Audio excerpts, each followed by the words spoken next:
प्रत्येक प्रचार सभेमध्ये मुख्यमंत्र्यांकडून मुंबई महानगरपालिकेतील घोटाळ्याचा पर्दाफाश केला जातोय। मुंबईमध्ये 2445 कोटी खर्च करून रस्ते बांधताना क्रस्ट लेअरच टाकण्यात आलं नाही आणि त्याचमुळे मुंबई खड्ड्यात गेली असा आरोप मुख्यमंत्र्यांनी केलाय। गोरेगावमध्ये आयोजित प्रचार सभेमध्ये देवेंद्र फडणवीसांनी शिवसेनेवरती जोरदार हल्लाबोल केला। 2445 कोटी रुपयाच्या रस्त्यामध्ये ही क्रस्ट लेअरच गायब आहे। 2445 कोटी रुपयाच्या रस्त्यांमध्ये गैरव्यवहार चाललाय, भ्रष्टाचार चाललाय। तो आपण एकत्रित येऊ आणि बंद करू। चुकीची मागणी होती का सांगा? काही चूक बोललो मी? आता त्याच्यावर एवढा आकांतांडव करायची काय आवश्यकता आहे? एकाच व्यासपीठावरती मुख्यमंत्र्यांनी आपली जुगलबंदी होऊन जाऊ द्या असं आव्हान उद्धव ठाकरेंनी मुख्यमंत्र्यांना दिले। केंद्रीय आर्थिक पाहणी अहवालामध्ये पारदर्शी कारभारामध्ये मुंबई महानगरपालिकेला 0 गुण मिळाल्याचा दावा मुख्यमंत्र्यांनी केला होता। मुख्यमंत्री ज्या शहराचे महापौर होते त्या नागपूरचा मला तरी या पुस्तकात कुठे उल्लेख सुद्धा सापडलेला नाही, कुठेच नाही। म्हणजे पाठच्या पानावरती पाहिलं, आणखी सगळीकडे पाहिलं, पण नागपूर कुठेच नाहीये। पाटणा आहे पण नागपूर नाही। आणि बाकीची जी काही शहरं आहेत त्याच्यामध्ये चंदीगड आहे, जयपूर आहे, ही सगळी शहरं, अहमदाबाद आहे, हे शहर, ही सगळी शहरं 14 वरती आहेत आणि आमचं मुंबई वरती पहिल्या क्रमांकावरती आहे। हे आमचं मुंबई महापालिकेचं काम आहे। मग हे एवढं तरी वाचा ना, हे आम्ही नाही बनवलेलं रिपोर्ट, म्हणून मी हे सगळं आश्वस्तंभ वगैरे का सांगितलं? हे अधिकृत आहे, अधिकृत। सत्यमेव जयते, कशाला त्या सत्याच्या पुढे अ लावता आणि असत्यमेव जयते करता? असत्य कधी जिंकणार नाही, तुमच्या थापा मुंबईकरांना पडणार नाही। पण बोलायचं असेल, हा एवढा सगळा मुंबईकर आलेला आहे, सगळ्यांना आणखी मुंबईकरांना बोलूया आणि एकाच व्यासपीठावरती मी आणि मुख्यमंत्री जुगलबंदी होऊ द्या, माझी तयारी आहे। आणि जुगलबंदी कसली? आम्ही केलेली कामं आणि मी केलेल्या कामातलं एक तरी काम तुम्ही करून दाखवा, माझं जाहीर आव्हान आहे। गुंडांच्या इन्कमिंगवरून भाजपवरती जोरदार टीका करणाऱ्या शिवसेनेला मुख्यमंत्र्यांनी प्रभादेवीच्या प्रचार सभेमध्ये चोख प्रत्युत्तर दिलंय। गिरेबान में झाक के देखो असा टोला लगावत शिवसेनेमधल्या गुन्हेगार उमेदवारांची आकडेवारी मुख्यमंत्र्यांनी जाहीर केली आहे। भारतीय जनता पार्टी ही गुनेगारांची पार्टी है। एकदा जरा अपने गिरेबान में भी झांक कर देखो, सच क्या है ये तुम्हें नजर आएगा। कभी आईने के सामने भी खड़े होकर देखो, सच क्या है तुम्हें नजर आएगा। दरम्यान उद्धव ठाकरेंनी त्यांच्या भाषणामध्ये महानगरपालिकेचं पाणी पिता हे विसरू नका असा टोला हाणला होता। त्याला मुख्यमंत्र्यांनी कालच्या भाषणात उत्तर दिलंय। महानगरपालिकेच्या संदर्भात तुमचा जो भाव आहे की महानगरपालिका आमच्या मालकीची आहे, ती आमची खासगी मालमत्ता आहे, हाच भाव तोडण्याकरता भारतीय जनता पार्टी मैदानामध्ये आली आहे। ही महानगरपालिका ही साहेबांची नाही आहे, ही महानगरपालिका तुमच्या मालकीची नाही आहे। प्रचारासाठी छत्रपती शिवाजी महाराजांचा फोटो वापरणाऱ्या भाजप विरोधात शिवसेनेने निवडणूक आयोगाकडे तक्रार केली आहे। प्रचारासाठी राष्ट्रपुरुषांचा फोटो वापरू नये असा नियम आहे, मात्र भाजपने छत्रपती शिवाजी महाराजांचा फोटो वापरून आचारसंहितेचा भंग केल्याचा आरोप शिवसेनेचे खासदार अनिल देसाईंनी केला आहे। सभांमधून भाजप आणि शिवसेनेकडून एकमेकांवरती चिखलफेक होत असताना आता भाजपनं पोस्टर्सच्या माध्यमातून टीका सुरू केली आहे। सोशल मीडियावरून टीका करण्यासाठी भाजपने पोस्टर्स तयार केलेले आहेत। उद्योजकांना आणि व्यावसायिकांना धमकावण्यात अग्रेसर असते ती शिवसेना, स्त्रियांसाठी स्वच्छतागृह बांधू शकली नाही ती शिवसेना, गुंडशाही आणि हप्तेखोरीमध्ये अग्रेसर असते ती शिवसेना, अशा आशयाचे पोस्टर्स भाजपकडून सोशल मीडियावरती टाकण्यात येत आहेत। नागपूरमध्ये काँग्रेसचा अंतर्गत वाद चव्हाट्यावर आलेला आहे, कारण चक्क पत्रिका छापून नेत्यांच्या राजकीय तेरवीचं आमंत्रण देण्यात येत आहे। 15 तारखेला अशोक चव्हाण, विलास मुत्तेमवार, शहर अध्यक्ष विकास ठाकरे आणि प्रदेश सरचिटणीस अभिजित वंजारी यांच्या राजकीय तेरवीचं आमंत्रण देण्यात आलंय। त्याचबरोबर निकालाच्या दिवशी गोड जेवणाला या असंही या पत्रिकेत छापण्यात आलंय। तिकीट वाटपावरून झालेला गोंधळ, नाराजी आता उघडपणे व्यक्त होतीये, मात्र ही पत्रिका नेमकी कोणी छापली हा प्रश्नच आहे। शिवसेना भाजपने जुगलबंदी थांबवून मुंबईच्या जाहीरनाम्यावरती चर्चा करावी असं माजी मुख्यमंत्री पृथ्वीराज चव्हाण यांनी म्हटलंय।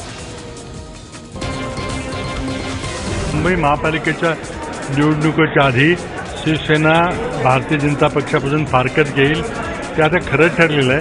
प्रश्न एवढाच आहे की शिवसेना सरकारमधून बाहेर पडणार की असाच अपमान सहज करत सरकारमध्ये राहणार.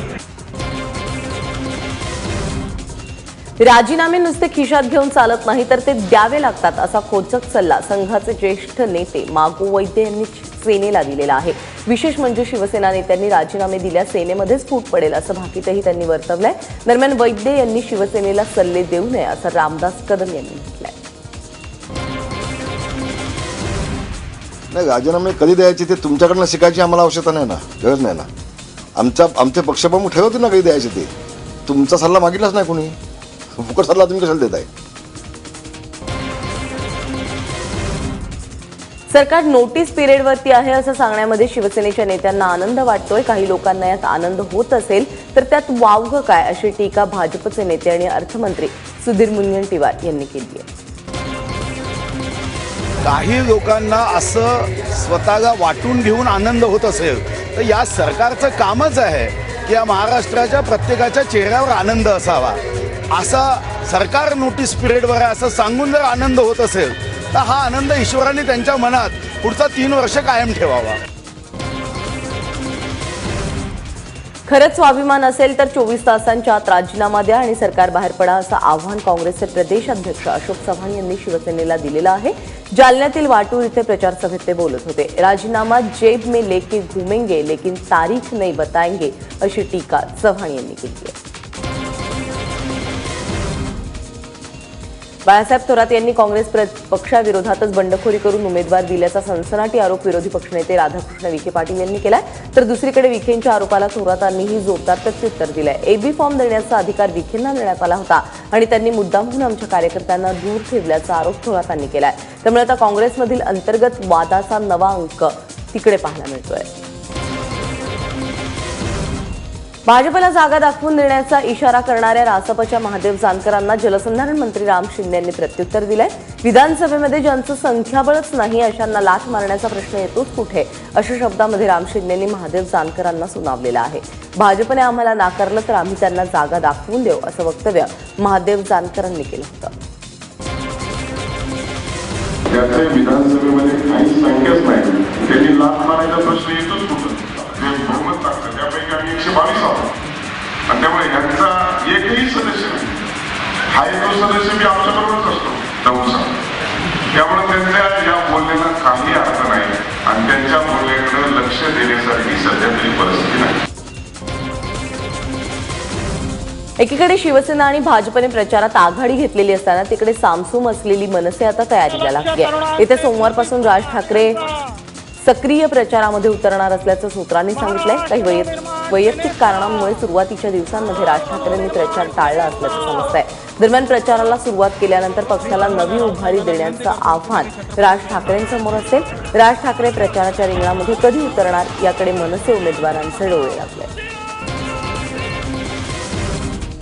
बाळासाहेबांच्या स्मारकावरून राष्ट्रवादीचे नेते अजित पवार यांनी शिवसेनेवरती सडकून टीका केली आहे. ते जालन्यात बोलत होते. छत्रपती शिवाजी महाराजांचं नाव घ्यायचं, डॉक्टर बाबासाहेब आंबेडकरांचं नाव घ्यायचं. त्यांची आठवण निवडणुका आल्यानंतर त्यांना होते, परंतु निवडणुका झाल्या की ते सगळे विसरून जातात. ज्या बाळासाहेब ठाकरेंनी शिवसेना स्थापन केली त्या बाळासाहेब ठाकरेंना जाऊन किती वर्ष झाली? इतक्या वर्षामध्ये साध्या शिवसेनेला बाळासाहेबांचं स्मारक देखील करतात. ज्यांनी काम केलेलं आहे त्यांच्याबद्दल आदर सन्मान प्रेम आपुलकी असेल तर आपण एका वर्षात स्मारक करू शकतो. बाळासाहेब ठाकरेंचं मुंबई महानगरपालिका आणि राज्य सरकार केंद्र सरकार त्यांच्या विचाराचं असताना पण आजही बाळासाहेब ठाकरेंच्या स्मारकाची एक वीट देखील या शिवसेनेच्या नेत्यांना लावता आली नाही. असले दरिद्री माणसे. शेतकऱ्यांना हवामानाचा अचूक अंदाज येण्यासाठी प्रत्येक तालुक्यामध्ये ऑटोमॅटिक हवामान यंत्र लावणार असल्याचं मुख्यमंत्र्यांनी सांगितलं. राज्यामध्ये 2000 मशीन्स लावू असं त्यांनी आश्वासन दिलेलं आहे. जिल्हा परिषद आणि पंचायत समितीच्या निवडणुकांसाठी मुख्यमंत्र्यांनी बुलढाण्यामध्ये प्रचार सभा घेतली. अमरावतीच्या इतिहासामध्ये पहिल्यांदाच मुस्लिम बहुल भागामध्ये शिवसेनेने आपला उमेदवार दिलेला आहे. शहरातील पठाण चौक जामीन कॉलनी लाल खाडी या भागामध्ये मुस्लिम भाग म्हणून ओळखला जातो. आजपर्यंत केवळ काँग्रेस आणि राष्ट्रवादीने इथे उमेदवार दिले होते. यंदा पहिल्यांदाच शेख इब्राहिम पटेल यांच्या रूपामध्ये शिवसेनेनं उमेदवार दिला आहे. नागपूर महानगरपालिका निवडणुकीतील भाजपच्या पोस्टरवरती रिपब्लिकन पक्षाच्या आठवले गटानं आक्षेप घेतलेला आहे. भाजपनं आपल्या प्रचाराच्या पोस्टरवरती केंद्रीय राज्यमंत्री रामदास आठवले यांचा फोटो आणि निळा झेंडा वापरल्यासंदर्भात निवडणूक आयोगाकडे तक्रार केली होती. या संदर्भात तातडीने निर्णय न झाल्यास उच्च न्यायालयामध्ये याचिका दाखल करण्याचा इशारा देण्यात आला आहे. नाशिकमध्ये विकास नियमावलीच्या व्हायरल झालेल्या क्लिपने राजकीय वातावरण चांगलंच तापलंय. नाशिकच्या पुनर्विकासामध्ये खोडा घालणारी ही नियमावली असल्याचा प्रचार करत विरोधकांनी भाजपला घेरलाय. तर ही नियमावली धादांत खोटी असल्याचं भाजपकडून सांगितलं जात आहे. या नियमावलीमध्ये नाशिकातील जवळपास 80% इमारतींच्या पुनर्विकासाचा मार्ग बंद झाला असल्याचं मांडण्यात आलंय. या नियमावलीमुळे नाशिककर संभ्रमात पडलेत.